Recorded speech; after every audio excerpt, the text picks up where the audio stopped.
Webcam integration is first, and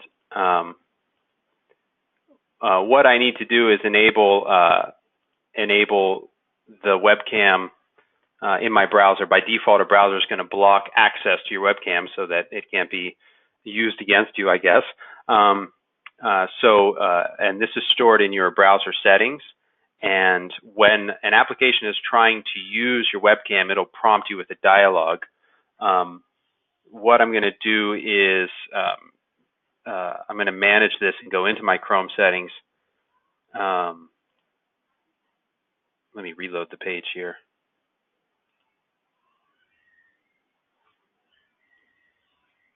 I'm going to choose always allow. I think I have to reload it again. Usually it'll pop up and ask you, and then you click allow, and it'll start. But because I was playing with it before the demo, it started to block it after I removed it. So here you can see that on the left there's a live view, and on the right is where I can capture. So I'm going to hold a hand up and capture the image. It's a bright snowy day outside, so I have a bit of a silhouette going on. Now what I'm going to do is play with some of the settings. So you can see I can take a mirror image. I could also mess with the quality, 0.01. So now you can see the poor JPEG quality. So it's really quite simple. Take you into the browser and show you how this works. The webcam component is available through the Web Package Manager. If you drag it onto your form, you'll see that it's pretty simple.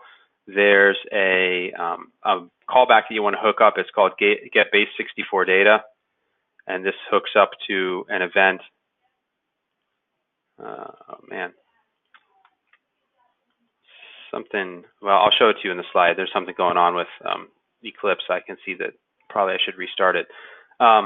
But it basically calls it and passes in the data. The same is true when you click the capture image. There's a method you just call capture. You can pass in the options. I have the code examples in the slide, so we'll get a chance to see it. The other demo that we want to do is the YouTube video embedder. So I'm going to go back to my sample gallery here, and under specialized components, it's right below it. And this allows you to embed any YouTube content that you want right into your application. It's pretty simple. You give it a URL. You can give it some options as well. So you can see that what I put in here, I watched that Falcon Heavy SpaceX launch yesterday, and I thought it was pretty cool that there's a Tesla Roadster floating around in space right now. So they have a live feed from that, so I put that in here to have a little bit of fun. But as I play with the options here, you can see that I've disabled full screen. I can choose to enable or disable autoplay. So now if I disable autoplay, I have to go and click on it. I could also disable the control panel. So even if it's playing, I can't choose any of the controls. Also some options about showing related videos at the end, etc.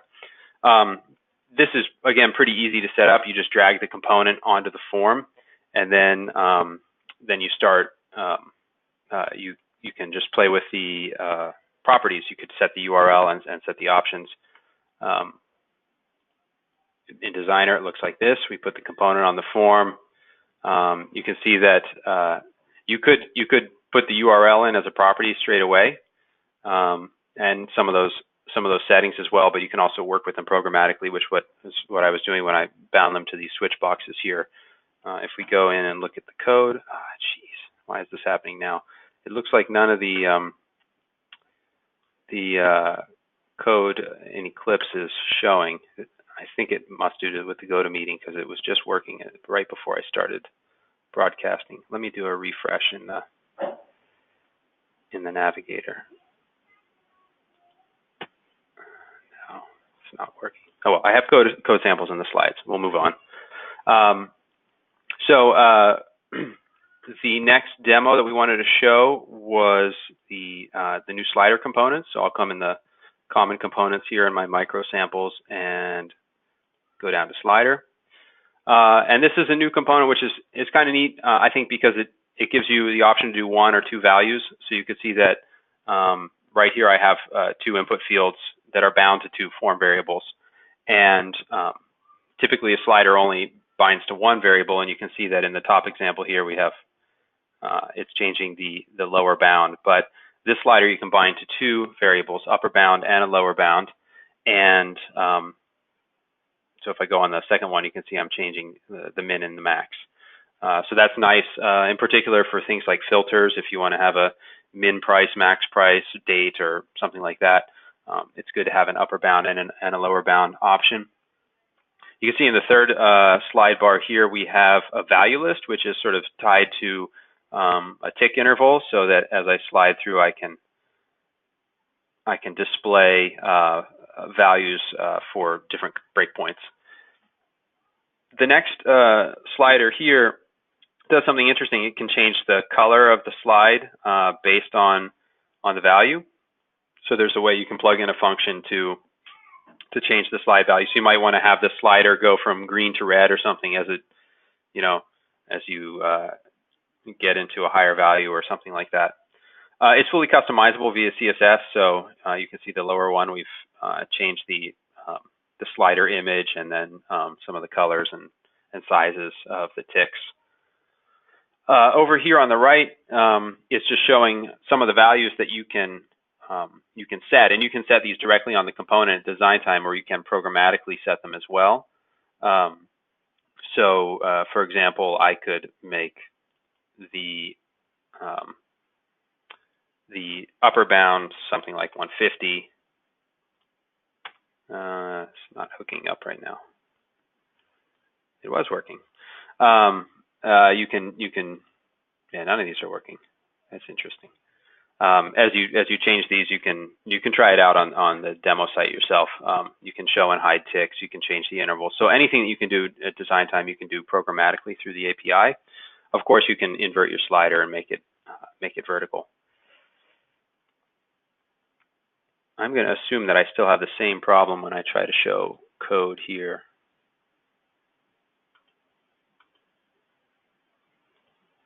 I don't know why that's happening. Well, we have code samples in the slides, and I'll restart Eclipse while I'm taking questions, so that if we want to dive into the code, we can do that. One more demo that I wanted to show you is under containers in the micro samples here, and we've added collapsible containers. So these are containers that can have collapsible content inside of them, and in the simplest form, you have sort of collapsible cards, which is just a collapsible object with some markup content inside of it.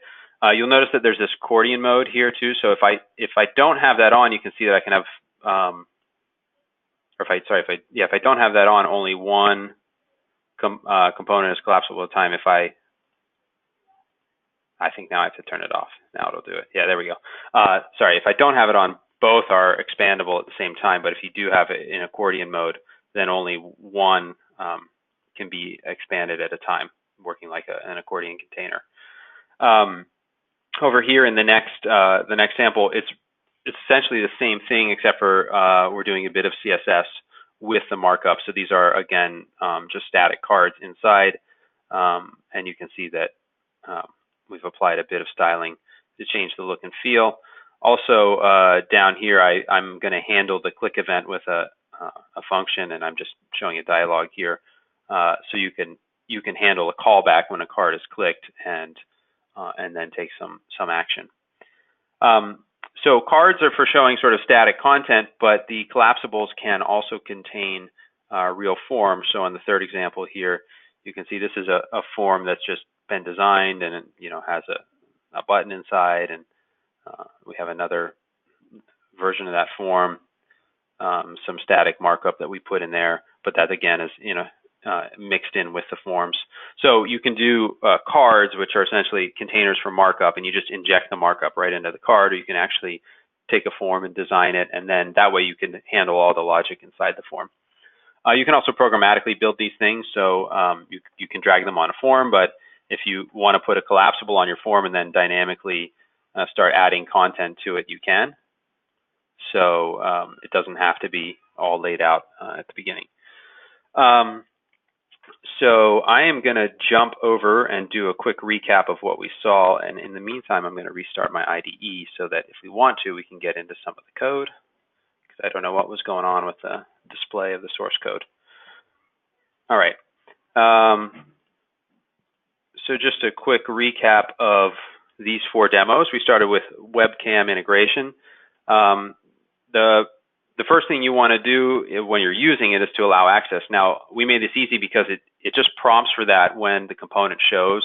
So there's not much you have to do as a developer other than train your users to say yes, otherwise it's not going to work. We added this because we had some use cases like someone is checking people entering a facility, and they want to compare their picture with something that was in the database, and if they don't have that picture, they want to take the picture right there. So that was one of the use cases for this component. It's really easy to use. You have these options. You can set them programmatically. When you want to capture the image, you can just pass in the options, and then you can call this event or this method called capture.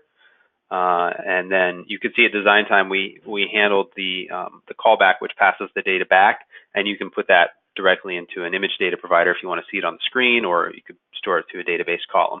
So it's really just the one method to capture with some options, and then handling the callback, and then you can do what you want with the data. For the YouTube video embedder, that one was also really simple. It really just does it by URL. We showed some of the options that you have. You can enable or disable, full screen autoplay, controls, branding, and related videos. The options you can just put in one by one. You get code complete on all that stuff, so it's really self-explanatory. And then you can change the URL just by setting the URL. So you could set all that stuff up at design time, or you can change it programmatically. The slider was a little bit more complicated, so we offer data binding between 1 or 2 values. And if you just set 1, it's the min value, then that's the only value. If you set a second value, that becomes the max. You can orient it horizontal or vertical. There is an option to bind a value list to breakpoint labels, and I'll go back to the code here and show you that. There's a way to do numeric formatting or date formatting on the actual values. You can programmatically change the color of the slide bar depending on the values. Customize it with CSS. There's a lot of options in there in terms of what you can and can't do that you saw on the right of that demo screen. And there's also callbacks for when, like, data change events. I'm going to try to do that code example on the slider for you again, because if we look at, for example, the value list option, you can see that over here on the designer, there is somewhere, I lost it. You can see that that one doesn't have any data providers. This one does. You can see that there's 2 data providers bound to this one, whereas this one only has 1 data provider. On the value list one, there's a step value list here. And if we take a look at this value list, you can see that it's just really a mapping of the numeric value and the display value. Of course, you can use any value list you want here. So it could be data-driven. You could have I18N, etc. This one was interesting because it was changing colors as we slide back and forth. So if we look at the color bar function, it's really just a text that you put into it. The reason that this is just in plain text and not selecting like a function right from your JavaScript files is because this is something that's going to be evaluated client side. You don't want to have a callback as the user sliding to change the color. We're just going to sort of pass in a simple function that handles the min value and the max value and returns a color by name or by hex code. So that's evaluated client side, and that's why we do it here right in the text editor. I didn't show this, but you can do a gradient if you want, so you can have it fade from one color to the other. This one also had numeric formatting, and I think that's up here. Again, this is done client side, so you can pass in a function which will give you the value and the type, and you can format that however you want. So you noticed in the demo that we actually just made it formatted with a decimal and added K for, like, to represent number of thousands. Okay, so custom CSS, this is really nothing special, just that there's a style class set here. And if you were to go into that style class, which I think is, let me try slider demo, there we go. If you were to go into that, and what was the name of that class? Custom slider. Well, it's right on top. So there's all the settings here for a custom slider. So there's an example of how to do this on the project home, but you basically go in and override those classes, and you can do whatever you want, change your slider. Then let's take a look at the collapsible stuff too in the designer. This is the very basic one, and so the component here is the collapse container, and you can see that it has this array of collapsibles over here in the properties, where you can look at them right here and select them individually. So these are the objects that we're collapsing, and every collapsible can contain a form or cards. And in this case, we just had cards, and the cards really just in this are having static content. So this was saying card 1.1, card 1.2, etc. So that was the really simple example. In the more complex example here, we were doing a bit of styling. So if we look at the collapsibles there, you could see that there is some markup, and this you can just inject CSS right from one of the style sheets that you've included. So that the header, demo header, and demo text is coming out of a I want to say collapse CSS, if I could spell. And find demo header. So this is where you can see that styling is coming from. So just a CSS that you got to include, and then you combine it right in the markup there. And that's, again, these are just static cards. Now you may remember that on the middle one here there was a callback when I clicked on the card. So that's actually on the collapsible container itself. You can see that there's 3 events. Card clicked, and then here's where I was checking if it was the new loan card. Then I was just showing a dialog. But it passes in the card, the collapsible, and the index in both of those. So you can handle any part of that you want. The third one, instead of using cards, was using the forms. So you can see that in the collapsible here, it has the contain form, and you can just go in and get a form chooser here, and this form was nothing special, just a form with a button on it. So and I believe you can mix content, because I think the last one was just, again, a card, or not even a card. It's just the collapsible with no cards inside. So just the header. So you can mix and match cards and forms however you want. If we look at the one that was built programmatically, I believe this was on Build with API. So you can just see that on that component, we're just calling create collapsible, and we're passing in these collapsible objects. Inside the collapsible object, we're creating cards. So a little bit more work, but if you can imagine an example where you're really just, looping over records or something and building out a collapsible object. This is probably a lot more likely scenario than just building it all at design time. Okay. I think that we covered most of this here. Again, that accordion mode is nice because you can determine which one, what's going to happen when you click on multiple ones. Does it collapse the ones that are already showing, or does it leave them all expanded?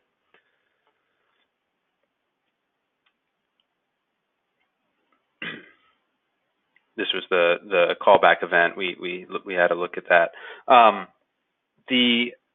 Just so you know, this is really coming in two projects. There is the Servoy extra components. So right now we just released number 5. So if you were to go into your project and download and install with the Web Packages Manager, you'll see, if it ever loads, there we go. You'll see, there it is at the bottom. Servoy extra components has been updated to 1.5, and so that has 3 of the components we looked at. It has the YouTube embedder, the slider, and the collapsible container. The webcam has its own project, and that's available here. So you just have to, if you haven't done this before, all you have to do is click the plus button, and it'll add it to your project, and then it'll show up in the palette, and you can drag it on the form and get going. I'm going to leave up these links, and I'm going to, oops, this is hard to do by yourself. I'm going to take this over to some questions.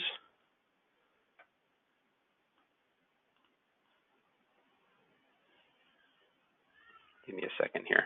Gotta expand this. All right. Most of them are about how you didn't see my screen at the beginning. And is it only YouTube, or can you watch videos from Custom Link with custom properties, dimensions, frame rates?